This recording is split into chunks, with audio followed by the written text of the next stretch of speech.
Got some guys battling some things that happen this time of year.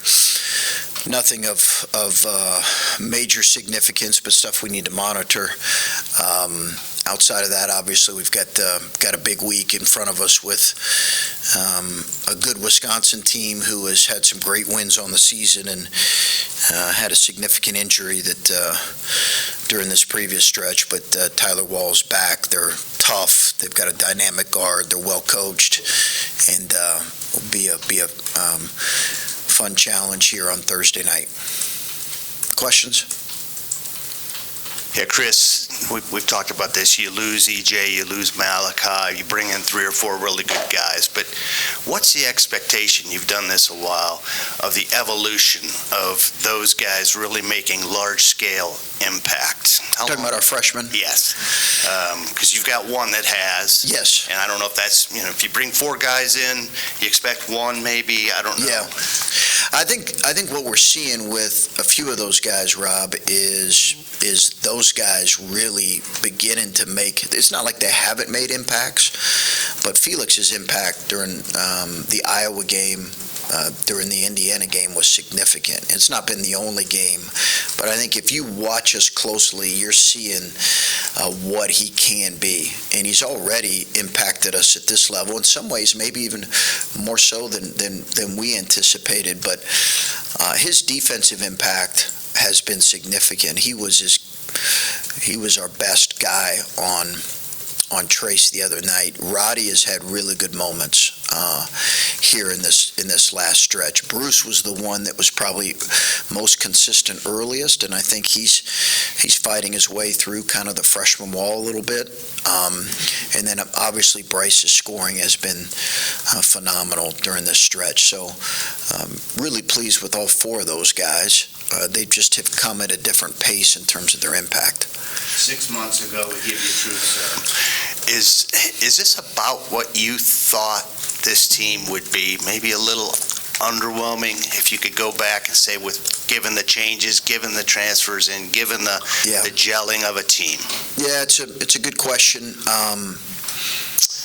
I think in a lot of ways, I understood that there were going to be some challenges given the newness of the team and the youth that we decided to kind of go with.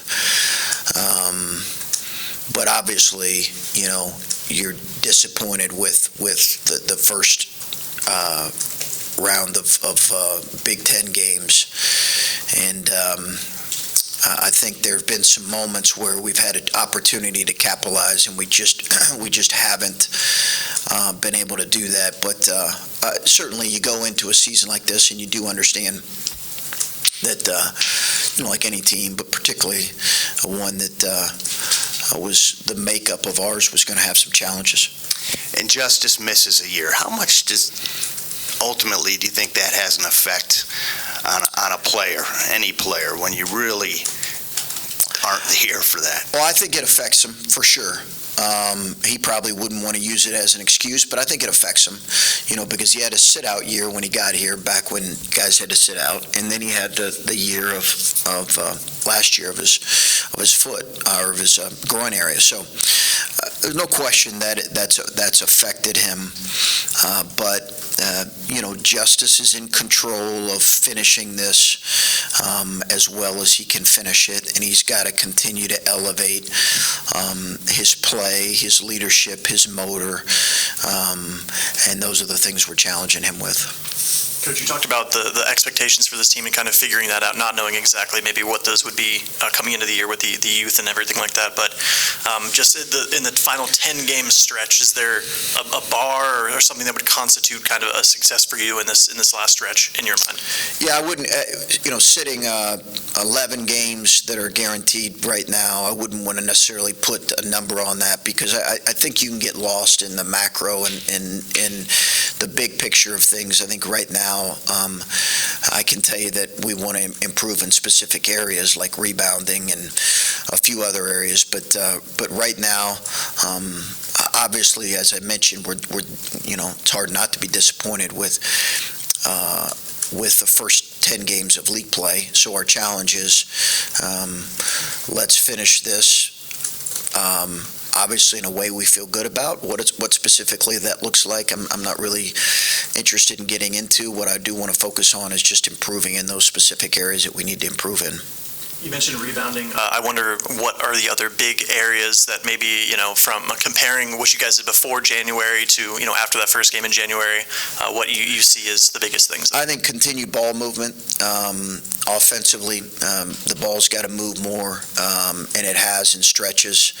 I'd like for us to shoot a little bit better and probably take a few more threes than what we've taken. And then just generally our defense, our transition defense and our team defense. I thought it had taken some strides, but it took a step back in the Indiana game. You talked about ball movement, and you talked about Bruce on your radio show a little bit, and asking him to be a little more aggressive, maybe, and take another chance or two. What is it like coaching him through some of that and trying to get him maybe back to some of the things he was doing a month ago? Yeah, I think he just has to be Bruce, and Bruce is a young man who really, he's a coach's dream. He wants to do what the coach asks and expect, and he's tough. And again, we talked about the volume of minutes that he played. I just think there are opportunities. I'm not necessarily saying in terms of shots, but I think there are opportunities to maybe make plays with the ball that he's got to take advantage of a little bit more than what he has. And you mentioned last week, like including him in some of those captains' meetings. Do you consider him a captain right now? I think we're starting to see his voice and hear his voice a lot more. I think he's an everyday guy. I think while he may not be that necessarily a name right now, I think most guys would look at him as being one of the leaders on our group. Did that just sort of emerge organically as he's gone through this stretch? Yeah, I think byproduct of the position and the fact that he's a consistent worker at him and has consistent effort. When you have freshmen like Roddy and Felix, who maybe aren't going to make the immediate impact that some of the other, Bruce and Bryce have, what do the conversations have to be like coming into the year? Look, you're going to see time, you're going to grow, but as you were talking about on the radio, like Roddy can be a guy that maybe as a sophomore can really do some things for you. How do you handle that when guys come in with expectations and whatnot? I think you show them examples, and we have examples. EJ went from averaging 14 minutes a game and 5.5 points a game to first team All-League in 1 year, one off season. His opportunity, he was playing behind the guys freshman year. He had a great off season. He was really gifted. We knew he was going to have a breakout sophomore year. Everybody in the program knew it. And you show them specific examples of guys that you feel like have the opportunity to have breakout years. And I think those are certainly two examples. And the growth of those guys, you touched on a little bit on the radio, but how important is it that you need to see that while still, getting the progress of the team as a whole, but knowing that there is a future there that includes those guys stepping into bigger roles? Yeah, I mean, listen, I think we've talked about this. Those guys have to play consistent minutes, both for our team now and certainly for our team moving forward. I just think those guys those freshmen need game experience. And that's what we've tried to do really from the jump this year, even when maybe, they needed to play through some things. You talked about your radio show playing Felix and Zed at the same time. We saw that a little bit against Indiana. How much more can Felix do at this point in the season than maybe at the start of the season? How much has he grown, and how much more can he take on? Well, I think his footwork's gotten better in the low post, so he's got the ability, I think, to score some in the low post. And he's going to be a really good player. I've said that. He's going to be a really good player, and he's got great length, great athleticism. He's going to be he's got good enough touch to score. He'll make free throws at a higher level. I don't want to put too much on him, but he's just got to keep growing. He's growing in front of our eyes, and like I said, he really impacted a high-level front line the other day. His length bothered them. And then you mentioned that tandem can help in rebounding, of course, but what other things can you guys do to be better at rebounding? Is it just...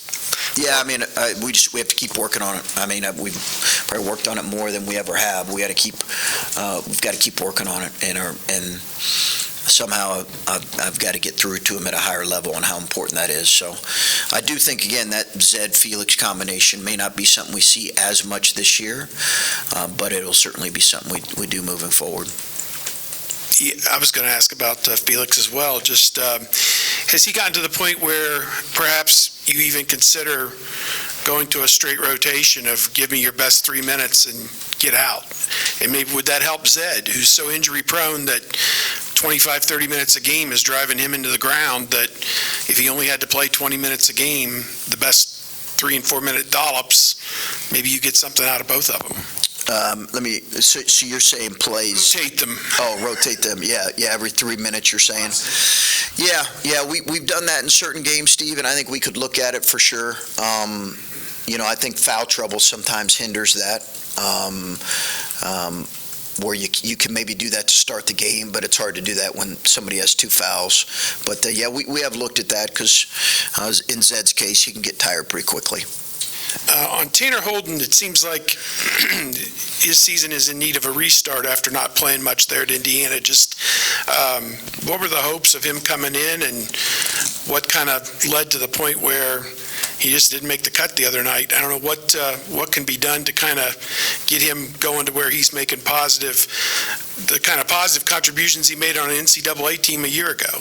Well, Tanner's a good player, and I think has done some good things for our team. The reality is this time of year, the rotation always gets trimmed a little bit, Steve, and I think that's the case with our team. Back to rebounding real quick. Age-old question. How much of it's technique? How much of it is want to, effort? I think it's, I'd weigh more heavily to pursuit of the ball, quickness to the ball, strong hands, ability to get off a block out, and pursuit of the ball versus technique. Rebounding usually translates from college to the NBA. It usually translates from high school to the NBA. We have better rebounders than what they're doing right now, and that's what we've got to challenge them with. And that's what's in front of us. We were a good rebounding team for stretches of this season, but just have not the last month. Chris, do you see progress here over the course, or is it now time to, hey, the last third of the season, let's see what we can get done? Progress with our team, you're saying? Correct. Clay? Yeah, I see pockets of progress, and then we have moments where we can regress, but I do see pockets of progress. I thought we had some good stretches of play the other night. Just the last 4 minutes of the first half were too damaging, but I thought we had stretches of play that were improvements for sure, and obviously we played well against Iowa. Is this part of the process? I mean, you write this off, oh, this is a lost season, or did we get the growing pains out of the way that next year, hey, we're ready? Well, listen, I don't want to make too many statements about the season when we have 11 games left. Sure. So I think let the story be written. Let's see how much better we can get and grow, and how much better we can improve. And that's our focus right now, Clay. And I certainly wouldn't want to do an autopsy of the season with 11 games to go. After the game, talking to Zed and Sean, asked both of them they talked about leadership, and you talked about leadership as well, and asked them about how do you try to bring that out, what do you try to do, and they both kind of gave their answers. And I just wondered, from your viewpoint as a coach you've had wins, you've had losses, you never had a stretch kind of quite like this. Right. What gets you through it? What do you do? How do you fight through this? What do you do to try to maintain things moving forward and try to keep things going in a better direction? I think,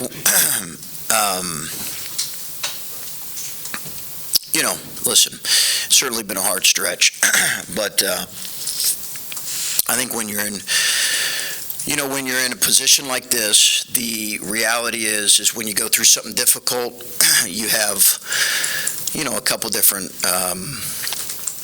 choices. One is to kind of look inward and think about yourself.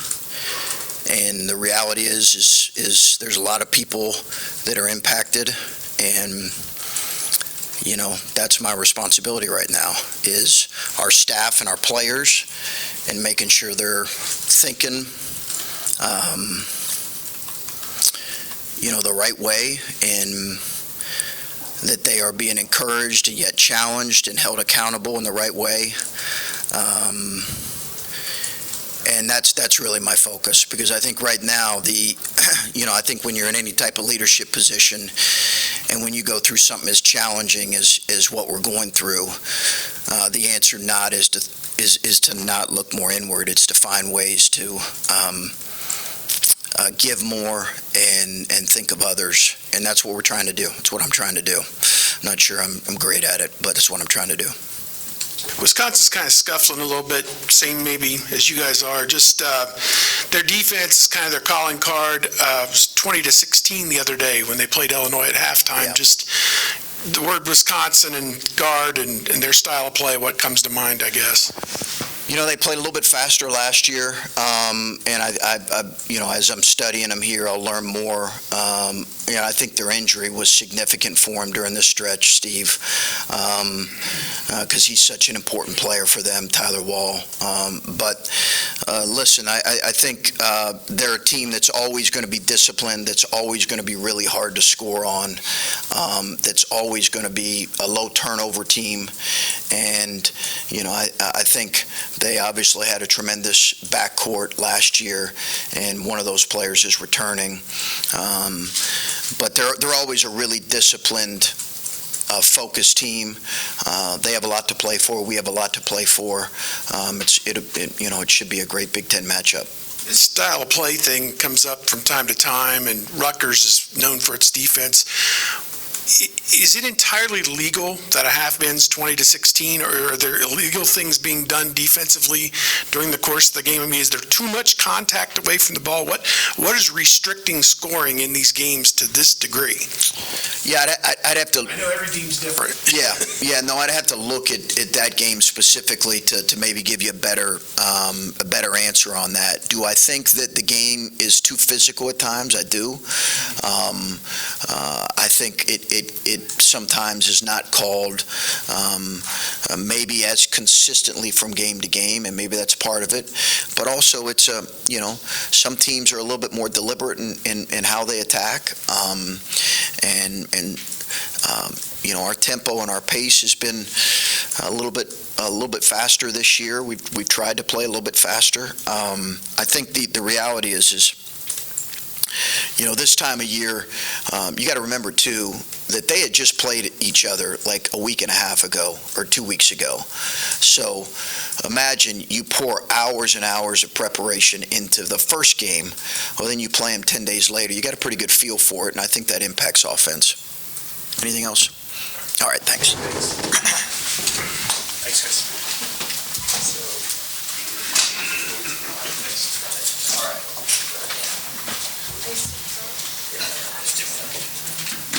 The